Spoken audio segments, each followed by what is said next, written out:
ಕರಾವಳಿ ಕರ್ನಾಟಕ ಮತ್ತು ಕರ್ನಾಟಕಕ್ಕೆ ಸಂಬಂಧಪಟ್ಟ ಹಾಗೆ ಒಂದು ಅಧ್ಯಾಯದ ಕೊನೆ ಅಂತ ಹೇಳ್ಬೋದು. ವೈಯಕ್ತಿಕವಾಗಿ ನಾನು ಸೇನೆಯಿಂದ ಬಂದ ಮೇಲೆ ನನ್ನ ಜೀವನದಲ್ಲಿ ಏನಾದರೂ ತುಂಬ ಒಳ್ಳೆಯ ಸಂಗತಿ ಆಗಿದೆ ಹೇಳಿದರೆ ಅದು ವಿನಯ್ ಹೆಗ್ಡೆ ಸಂಪರ್ಕಕ್ಕೆ ಬಂದಿರುವಂಥದ್ದು.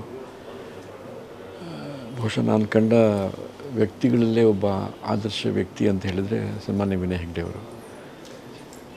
2 ದಿನಗಳ ಹಿಂದೆ ಅಷ್ಟೇ ನಾವೆಲ್ಲ ಅಯೋಧ್ಯೆಗೆ ಹೋಗಿ ರಾಮನ ದರ್ಶನ ಮಾಡ್ಕೊಂಡು ಬಂದ ಸಂದರ್ಭದಲ್ಲಿ ಅವರೊಂದು ಮಾತು ಹೇಳಿದರು.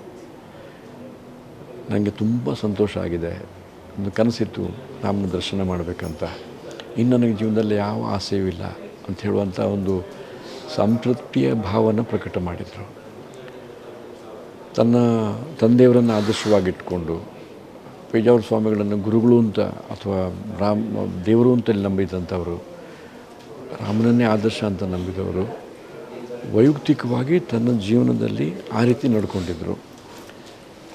ನಾನು ಕಳೆದ 37 ವರ್ಷದಲ್ಲಿ ನೋಡಿದ ಹಾಗೆ ಅವರ ಸಂಪರ್ಕಕ್ಕೆ ಬಂದ ಯಾವ ವ್ಯಕ್ತಿಯೂ ಕೂಡ ಅವರಿಂದ ನಿರಾಶರಾಗಿ ಹೋಗಿಲ್ಲ. ಆ ರೀತಿಯ ಒಂದು ಮಾನವೀಯ ಸಂಬಂಧಗಳನ್ನು ಪ್ರತಿನಿಧಿಸುವಂಥ ವಿನಯ್ ಹೆಗ್ಡೆ ಅವರು ಇವತ್ತು ನಮ್ಮ ಕಣ್ಣು ಮುಂದೆ ಇಲ್ಲ, ನಮ್ಮ ಆಗಲಿದ್ದಾರೆ ಅಂತ ಹೇಳೋದು ನಂಬಲಿಕ್ಕೆ ಸಾಧ್ಯ ಇಲ್ಲ. ತಂದೆಯವರು ಯಾವ ಮೌಲ್ಯಗಳಿಗಾಗಿ ತಮ್ಮ ಜೀವನ ಮುಡುಪಾಗಿಟ್ಟರು, ಅದೇ ಮೌಲ್ಯಗಳೊಂದಿಗೆ ತಾನು ಬದುಕಿದ್ದು ಮಾತ್ರವಲ್ಲದೆ ಸಂಸ್ಥೆಗಳನ್ನು ಕಟ್ಟಿ ಸಾವಿರಾರು ಕುಟುಂಬಗಳಿಗೆ ಅನ್ನದಾತರಾಗಿ ತನ್ನ ಸಂಸ್ಥೆಯಲ್ಲಿ ದುಡಿಯುವಂಥ ಎಲ್ಲರನ್ನ ತನ್ನ ಮಕ್ಕಳಂತೆ ನುಡಿದಂಥ ಒಬ್ಬ ಶ್ರೇಷ್ಠ ವ್ಯಕ್ತಿ. ಶಿಕ್ಷಣ ಕ್ಷೇತ್ರ, ಆರೋಗ್ಯ ಕ್ಷೇತ್ರ, ಸಾಮಾಜಿಕ ಕ್ಷೇತ್ರ, ಸಾಂಸ್ಕೃತಿಕ ಕ್ಷೇತ್ರ, ಸನಾತನ ಪರಂಪರೆಯ ಮೌಲ್ಯಗಳು, ಇದೆಲ್ಲವನ್ನು ಅಳವಡಿಸ್ಕೊಂಡು ನಮ್ಮೆಲ್ಲರಿಗೆ ಆದರ್ಶರಾಗಿದ್ದವರು. ಬದುಕು ಕ್ಷಣಿಕ ಅಂತ ಹೇಳ್ತಾರೆ, ಆದರೆ ಆ ಕ್ಷಣಿಕ ಬದುಕನ್ನು ಹೇಗೆ ಬದುಕಬೇಕು ಅಂತ ತೋರಿಸ್ಕೊಟ್ಟವರು. ನಂಬಲಿಕ್ಕೂ ಸಾಧ್ಯ ಇಲ್ಲ. 29ನೇ ತಾರೀಕು ರಾತ್ರಿ ನಾವೆಲ್ಲ ಅಯೋಧ್ಯೆ ಪ್ರವಾಸ ಮುಗಿಸಿ ಬಂದಾಗ ಅವ್ರು ಹೇಳಿದ ಮಾತು ಮತ್ತು ನಿನ್ನೆ ರಾತ್ರಿ 31ನೇ ತಾರೀಕು ರಾತ್ರಿ 1ನೇ ತಾರೀಕು ಬೆಳಿಗ್ಗೆ ನಮ್ಮನ್ನು ಅಗಲದನ್ನು ನೋಡಿದಾಗ ಕೇವಲ ಪುಣ್ಯ ಪುರುಷರಿಗೆ ಮಾತ್ರ ಈ ರೀತಿಯ ಒಂದು ಅನಿರೀಕ್ಷಿತವಾದ ಸಾವು, ಅನಾಯಾಸೇನ ಮರಣಂ ಅಂತ ಹೇಳ್ತಾರೆ. ದೈನ್ಯೇನ ಜೀವನಂ ಅನಾಯಾಸೇನ ಮರಣಂ ಅಂತ.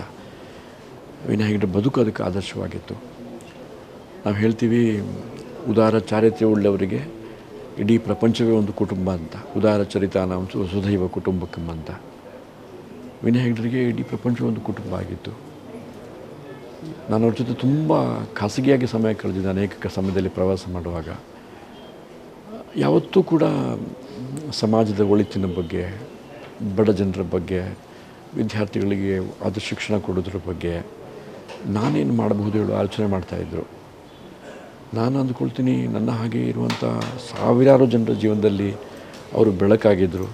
ವೈಯಕ್ತಿಕವಾಗಿ ಮತ್ತು ಸಾಮಾಜಿಕವಾಗಿ ಆಲೋಚನೆ ಮಾಡಿದರೆ ನಾವೆಲ್ಲ ಒಂದು ರೀತಿಯಲ್ಲಿ ಒಂದು ಅನರ್ಘ್ಯ ರತ್ನವನ್ನು ಕಳ್ಕೊಂಡಿದ್ದೇವೆ.